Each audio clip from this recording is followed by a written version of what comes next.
শোনো শোনো দিম্মা দিদার গল্প শোনো, শোনো শোনো গল্প শোনো, দিম্মা দিদার গল্প শোনো। আজ বলবো হাঁস চড়ানি রাজকন্যার গল্প। অনেক দিন আগে এক রাজ্যের রাজা মারা গিয়েছিলেন। ছিলেন তার রানী ও এক সুন্দরী রাজকন্যা। রাজকন্যার যখন বিয়ের বয়স হলো তখন রানী নানা রাজ্যের রাজপুত্র খোঁজার জন্য লোক পাঠালেন। শেষে বহু দূরের এক রাজ্যের রাজপুত্র পছন্দ হলো। তখন যাতায়াতের খুব অসুবিধা ছিল। নদ নদী পাহাড় পর্বত বন জঙ্গল পেরিয়ে লোকজন পায়ে হেঁটে ঘোড়ায় চলে পালকিতে চড়ে জাহাজে নৌকায় চড়ে এ রাজ্য থেকে ও রাজ্য যাতায়াত করতেন। তাই অনেক দিন সময় লাগতো। এদিকে হয়েছে কি, যে রাজপুত্রকে রানীর পছন্দ হয়েছে বা এই রাজকন্যাকে যে রাজপুত্রের পছন্দ হয়েছে সেই রাজ্যের রাজার অনেক বয়স, তার সঙ্গে খুবই অসুস্থ ছিলেন। রাজকন্যাকে বিয়ে করতে আসতে হলে 1 মাসের ধাক্কা। সেই জন্য ঠিক হলো রানী তার মেয়েকে সাজিয়ে গুছিয়ে সঙ্গে সিপাই দিয়ে রাজপুত্রের রাজত্বে পাঠিয়ে দেবে। সেখানেই বিয়ে হবে। বহু বছর আগে এমনটা প্রায় হতো। কিন্তু যখন রাজকন্যার শ্বশুরবাড়ি যাবার সময় এলো তখন রানী রাজকন্যাকে সাজিয়ে একটা বাক্সে হিরে জহরতের গয়না দিলেন, প্রচুর জামা কাপড় নানা বাক্সে দিলেন, আরেকটা বড় বাক্সে সোনার উপর গয়না দিলেন। রাজার মেয়ের জন্য যা যা লাগে সব বাক্স বোঝাই করে দিলেন। আর তার সঙ্গে দিলেন এক দাসী, যে সেই রাজপুত্রের সঙ্গে বিয়েটা দেবেন, রাজকন্যার দেখাশোনা করবে।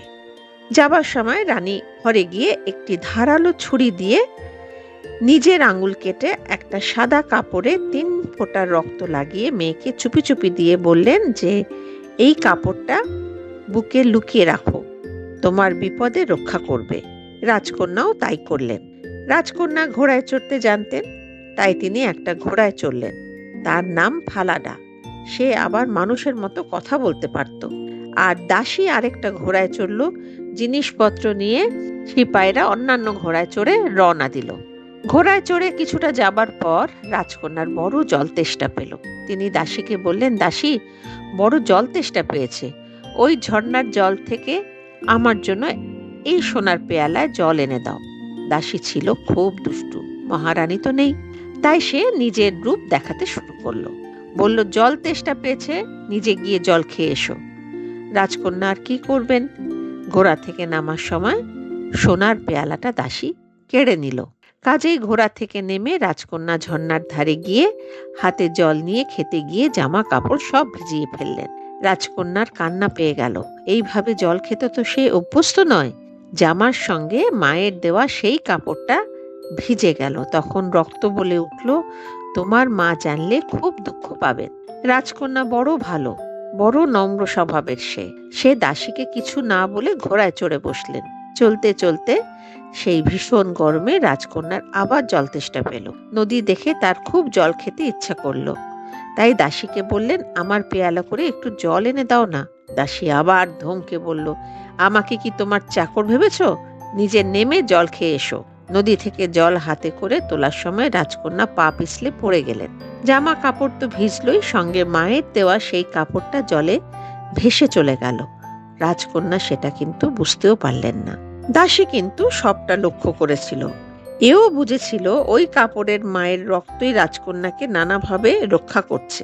এখন দাসী রাজকন্যার সঙ্গে যা ইচ্ছা তাই করতে পারে।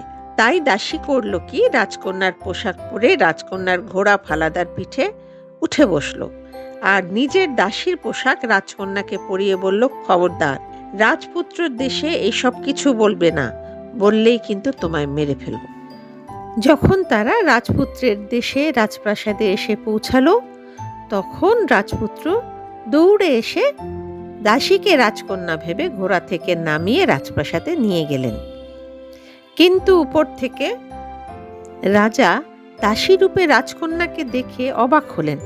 ভাবলেন, এত নরম ভদ্র নম্র মেয়েটি কে? তখন রাজকন্যা রূপী দাসীকে গিয়ে জিজ্ঞেস করলেন, নিচে তোমার সঙ্গে যে এসেছে সে কে? দাসী বলল, ও আমার দাসী। ওকে কোনো কাজ দিন, নইলে ও কুঁড়ে হয়ে যাবে। রাজা তখন রাজকন্যাকে হাঁস চড়ানো কাজ দিলেন। দাসী রাজপুত্রকে বলল, আমার একটা কাজ করে দিতে হবে। রাজপুত্র তো এক বাক্যে রাজি। বলো কি কাজ করতে হবে রাজকন্যা, এক্ষুনি করে দেব। দাসী বলল, আমি যে ঘোড়াটায় এসেছি ওই ঘোড়াটাকে কষাই দিয়ে জবাই করুন। সত্যিকারের রাজকন্যা যখন শুনলেন ফালাডাকে মেরে ফেলার হুকুম দিয়েছেন রাজপুত্র, তখন সে দৌড়ে কসাইয়ের কাছে গিয়ে একটা মোহর দিয়ে বললেন, ভাই, এই ঘোড়ার নাম ফালাডা, আমার খুব প্রিয়। তুমি এর গর্দান নেবার পর শহর থেকে বাইরে যাবার অন্ধকার গলির মুখে ওর মাথাটা টাঙিয়ে রেখো, যাতে যাতায়াতের সময় আমি রোজ ফালাডাকে দেখতে পাই। মোহর পেয়ে কসাইও রাজকন্যার কথা রাখলেন। রাজকন্যা হাঁস চড়াতে যাবার সময় ফালাডার গলা জড়িয়ে কাঁদতেন আর মনের কথা দুজনে বলতেন। হাঁস চড়াতে রাজকন্যার সঙ্গে একটি ছেলেও যেত। সে রোজই এগুলো দেখত আর অবাক হতো। মাঠে গিয়ে রাজকন্যা চুল শুকোনোর জন্য চুল খুলে দিতেন। রোদের আলোয় সোনারি চুলগুলো সোনার মতো ঝলমল করে উঠত। সেই ছেলেটি ভাবল, এই মেয়েটার চুলগুলো সোনার, যদি একটা দুটো চুল ছিঁড়ে নিলে বিক্রি করে কিছু রোজগার করা যায়। এই ভেবে সে তককে তককে থাকতো চুল ছেঁড়ার জন্য। রাজকন্যা এটা বুঝতে পেরে মনে মনে বলে উঠল, মা গো, বাঁচাও। অমনি হঠাৎ করে এত জোরে হাওয়া দিল যে ছেলেটির টুপি উড়িয়ে নিয়ে গেল। ছেলেটিও তার পেছন পেছন দৌড়তে লাগলো। অমনি রাজকন্যা কি করলো, চুলটা বেঁধে ফেললেন। সন্ধ্যের পর তারা হাঁস নিয়ে ফিরে আসে। এইভাবে পরপর কয়েকদিন একই ঘটনা ঘটল। ছেলেটি কিছুতেই সোনার চুল ছিঁড়তে পারল না। শেষে ছেলেটি খুব রেগে রাজার কাছে নালিশ করল। বলল, এই দাসী নিশ্চয়ই দুষ্টু ডাইনি, ও রোজ আমাকে টুপির পেছনে ছোটা করায়। রাজা বললেন, সে আবার কেমন? ছেলেটি তখন ফালাডার মাথা থেকে সন্ধে অবধি যা যা ঘটত সব বলল।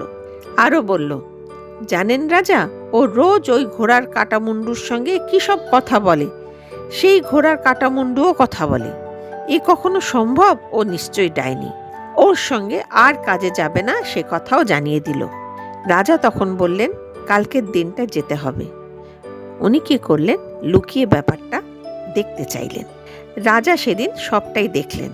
রাজকন্যা ফালাডার মাথার সঙ্গে কথা বললেন, মাঠে গিয়ে চুল খুলে শুকোতে লাগলেন। যেই ছেলেটির চুল ছিঁড়তে যাবে অমনি দমকা হাওয়ায় ছেলেটির টুপি উড়িয়ে নিয়ে গেল। তখন রাজা দাসীরূপী রাজকন্যার কাছে গিয়ে বললেন, কে তুমি? রাজকন্যাও বললেন, কেন, আমি দাসী। রাজা বললেন, সত্যি কথা না বললে তোমার গর্দান যাবে। তখন রাজকন্যা বললেন, আমি শপথ করেছি যে আসল ঘটনা কোনো মানুষকে বলবো না। রাজা বললেন, ঠিক আছে, কোনো মানুষের কাছে তোমায় বলতে হবে না, ওই নদীতে গিয়ে বলো। রাজকন্যা তখন নদীর ধারে গিয়ে কাঁদতে কাঁদতে রাস্তার সব ঘটনা বলতে থাকলেন। রাজাও আড়ালের থেকে সবটা শুনলেন। তারপর সেই রাজকন্যাকে দাসীর পোশাক ছাড়িয়ে রাজকন্যার মতো করে সাজিয়ে প্রাসাদে রাজপুত্রের কাছে নিয়ে এলেন। বললেন, এই আসল রাজকন্যা। যে রাজকন্যা সেজে আছে সে কিন্তু দাসী। রাজপুত্র রাজকন্যাকে দেখে মুগ্ধ হয়ে গেলেন। এত রূপ তো কোনো রাজকন্যারই হতে পারে। তখন রাজসভায় মিথ্যে রাজকন্যাকে একদিকে বসালেন আর সত্যি রাজকন্যাকে আরেক দিকে বসালেন। মিথ্যে রাজকন্যা রাজপ্রাসাদের রাজসভার জাঁকজমক দেখে চোখ ধাঁধিয়ে গেল। সে চারিদিকে মুগ্ধ হয়ে তাকাতেই থাকলো। রাজকন্যার দিকে কিন্তু তাকিয়ে দেখল না। এমন যে হতে পারে সে কথা তো সে ভাবতেও পারেনি। যাই হোক, রাজা মিথ্যে রাজকন্যাকে বললেন, একটা বিচার আজ তোমায় করতে হবে। রাজকন্যা রূপী দাসী বলল, কিসের বিচার? রাজপুত্র বলতে থাকলেন, একটি লোক তার প্রভুকে যদি ঠকায় তাহলে তার শাস্তি কি? যেমন চাকর যদি প্রভু সাজে আর প্রভুর সবকিছু কেড়ে নেয় তাহলে তার কি শাস্তি হবে? তখন মিথ্যে দাসী বলল, এই কথা আর কঠিন কি? একটা বড় পিপেতে কিছু কাঠ কয়লা জ্বালিয়ে ঢেলে ওই দুষ্টু চাকরটিকে ওর মধ্যে ঢুকিয়ে রাস্তা দিয়ে গড়াতে গড়াতে নিয়ে যেতে হবে যতক্ষণ না তার মৃত্যু হয়। সভাশুদ্ধ সবাই শুনল রাজার প্রশ্ন ও তার উত্তর। তখন রাজা বললেন, যে মিথ্যুক, যে দোষী ঠক, সে নিজেই তার বিচার করে নিল। তার কি শাস্তি হওয়া উচিত সেটা বলে দিল। আসল দাসী তখন বলে উঠল, কে বলেছে আমি দাসী? আমি তো রাজকন্যা। রাজা বললেন, আমি কি তোমার কথা বলেছি? তুমি নিজেই স্বীকার করলে তুমি দাসী। এখন নিজের শাস্তি নিজেই নাও। সিপাহীদের শাস্তির সব আয়োজন করতে বললেন। সেই জ্বলন্ত পিপেতে দাসীকে তার মধ্যে পুরে সারা রাজ্য ঘোরানো হলো যতক্ষণ না তার মৃত্যু হলো। আর সত্যিকারের রাজকন্যার সঙ্গে রাজপুত্রের ধুমধাম করে বিয়ে হয়ে গেল।